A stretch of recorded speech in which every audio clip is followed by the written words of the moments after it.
Off the bat, I want to make something very clear. I am not opposed to what Louis Rossmann and others are doing with FUTO alongside the projects under their banner like GreyJ.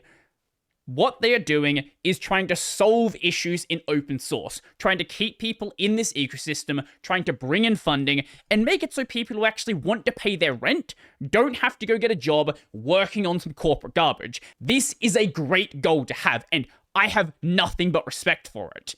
However, what I am opposed to is framing what FUTO is doing as open source, because what they are trying to do is something very clearly distinct, and that is completely okay, but we shouldn't call it open source because all this does is muddies the term. To be very clear, I am not the first person with these concerns, and recently this blog post came out from a developer called Dan Brown going over exactly this. Now, amongst other things like working on a project called Bookstack, he also has this repo going over open source confusion cases where you have projects that claim they are open source, but they are misusing licenses or using licenses that actually aren't open source licenses, but they kind of look like it, where they're really source available licenses, but the project is advertising itself as open source. Take, for example, the Winamp situation. And if you follow people from the FSFE, you may have heard the term open washing, where projects, in their case, that are proprietary are pretending to actually be open source or free software, and that's a problem. To be fair, what FUTO is doing is nowhere near that bad. It's more like open source adjacent, and towards the end of the video, I'll talk about correct terms for what they are doing. Now, FUTO saying they do open source isn't just something I'm pulling out of thin air. Louis specifically uses this terminology himself in a video from about 3 days ago. Have a listen. What is up with that license? Why do you have this non-standard license? What is the point of this? Why should we trust you? And what are you trying to do with it? These are all excellent questions, and I'd like to answer them by starting off explaining what it is we're trying to do with this organization. Yes, we are trying to create open source software where you... There we go. The rest of it is just more about data privacy, things like that. Fair enough. Along with this statement and statements in the past, FUTO recently published this. FUTO's the open source definition, previously at this address, now available under the About section. And this right here is where the problem lies. Dan explains the issue here way better than I ever could. Before I continue, I want to be clear, I completely respect the right to license your efforts how you wish. My main concern revolves around how open source is used, why it's used, and how its use could potentially mislead users or potentially negatively impact how open source is considered. I have nothing against using licensed terms that protect the rights and wishes of authors. I am an open source author myself and understand many of the difficulties faced with maintaining open source software. I am not a legal expert though, I am just someone passionate about open source. So let's go through their definition point by point. Open source just means access to the source code. No. This is one of the biggest misunderstandings I see online about open source. If this is the way that open source worked, the software industry would not be able to function. This would mean if there was a source code leak, say for example the Windows XP leak, that is now open source. You could just do whatever you want with it. You could redistribute it, you could fork it, you could go and build something off of it. No, that is obviously not how it works. If someone stole source code from a project, that would be now open source. Absolutely not. When we say open source, what we are referring to is the open source definition as defined by the Open Source Initiative. This is a document derived from the Debian Free Software Guidelines many years ago.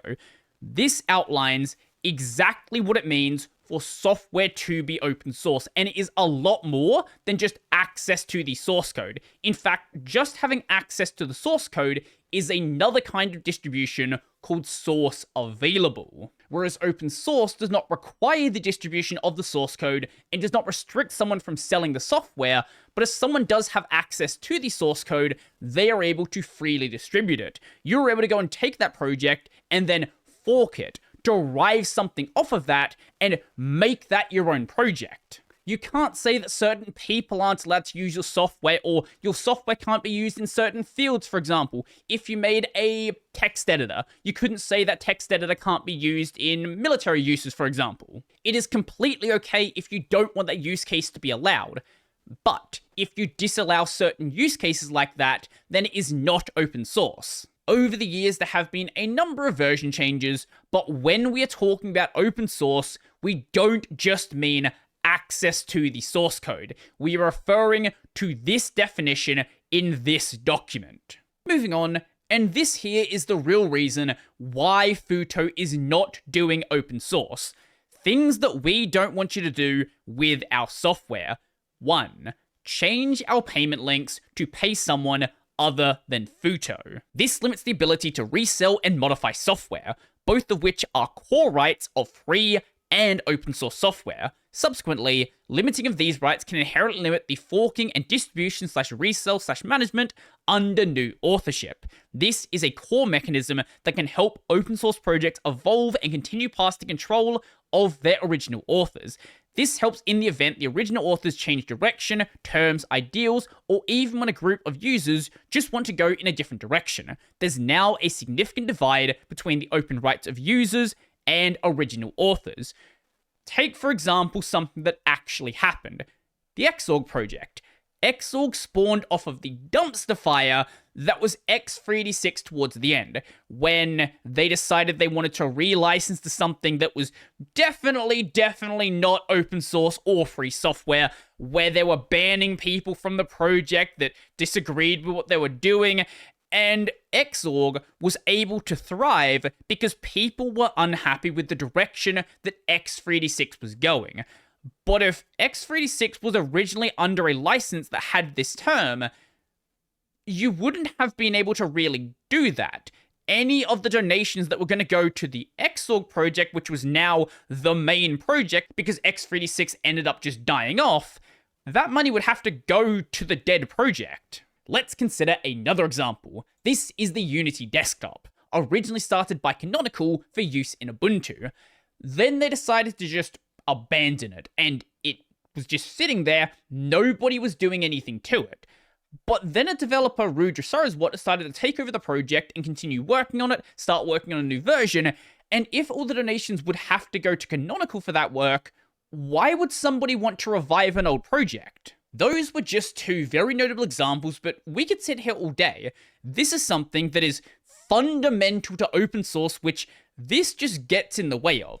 Second point, put advertisements or other malware in our software. Now, at the face of it, this sounds great, and this is something I agree with. However, it does go counter to the definition of open source. Seems reasonable, but this is a limitation of modification. What could be considered under the scope of either advertisement or malware here is open to interpretation, which could be abused. The malware aspect, at least, is usually something that can be helped at the distribution channel side of things and helped by the next step. Looking at the open source definition, this is something that gets specifically in the way of point number 6, no discrimination against fields of endeavor. You might not like advertising, and you might not like malware, and that's totally reasonable thing to say. But open source allows you to do that. Point number 3, use our trademarks in modified versions of our software. Trademark usage is something outside the scope of the open source definition anyway, and there is a lot of open source software that heavily uses trademarks, most notably anything Mozilla does. As long as the trademark can be used for attribution and referring to the original project, it's all good. As in, if I can say this project is a fork of this project, even though that name is a trademark name, it's all good with open source. It doesn't really matter. Also, trademarks can help fight against the likelihood of malware distribution, since the value of malware will mostly be related to the reputation of the trademark and its users. So if people cannot make use of your trademark and you're actually fighting for that trademark to be properly used, it's going to be harder for malware distributors to pretend to be your application. Point number 4, steal attribution for authorship. Again, fair and common requirement in many open source licenses, although what may be considered as stealing attribution could be unclear. Maybe best to have a requirement to provide attribution rather than a restriction against stealing. So saying what you specifically need to do to give attribution to the original developers, and then if they are not giving attribution, then that would mean they are stealing. But this blanket stealing definition is weird and very much up for interpretation. Now, the rest of this definition is all pretty straightforward. Things you can do with our software, assuming that you don't do the above. You can make modifications and run the modified software, so you can make a derived work. You can then distribute that work. You can share your modifications with others, or you can just freeload off the software and just not pay them for it and just use it indefinitely. They would prefer that you don't do that, but you're allowed to. It is a very minimal version, but all of that is completely in line with the open source definition. There is a term for what is being done here. It is not open source, it is fair code. Fair code is not a software license. It describes a software model where software is generally free to use and can be distributed by anybody, has its source code openly available, can be extended by anybody in public and private communities, and is commercially restricted by its authors. This is basically in line with what FUTO is doing, and this is okay, right? You are allowed to make your code fair code instead of open source, but please don't call what you are doing open source when that is not what you are doing. Attempting to define your own different definition and publishing software under that definition will be misleading to many. If users see open source app provided by FUTO, they may expect those open source rights, modification, and distribution, which this definition does not provide. This kind of custom defining of a term, especially when pushed to an audience like that which FUTO and its members command, can also contribute to the erosion of the open source definition. If you don't have to respect it and the freedoms provided, why should others? Then where does the baseline for what's considered as open source lie?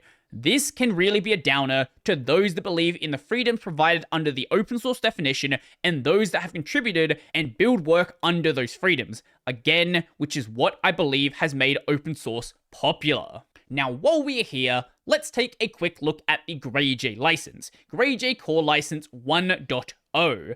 Most of this is completely fine. The main part is the limitation section. And the one part which already says that what is happening here is not open source is you may distribute the software or provide it to others only if you do so free of charge for non-commercial purposes. I understand that a lot of people don't like developers taking their software, repackaging it, maybe not even making any reasonable changes, just basically reselling the software. That's okay, right? It's okay that you have a problem with that and you don't want that to be done with your software. If you have an issue, license your code like this. But if you have a term like this in your license, it is not an open source license. And one last time, this is not a matter of whether FUTO's terms are better or they are worse. It is simply the fact that what is happening here is not open source, and that's okay. If you want to do something that is not open source, don't do open source. Do fair code, do something else, completely fine. But don't call it open source. But what do you think? Let me know your thoughts in the comment section down below. Do you think that what they're doing actually is open source? I don't know how you can read the terms and think that, but if you have an argument for it, I would love to hear it. So if you like the video, go like the video.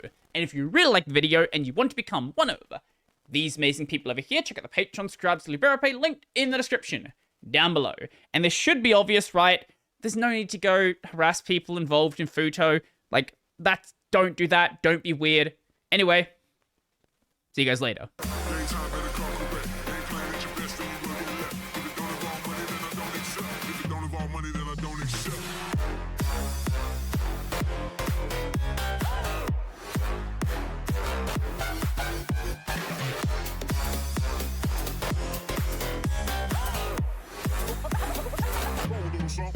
Like this.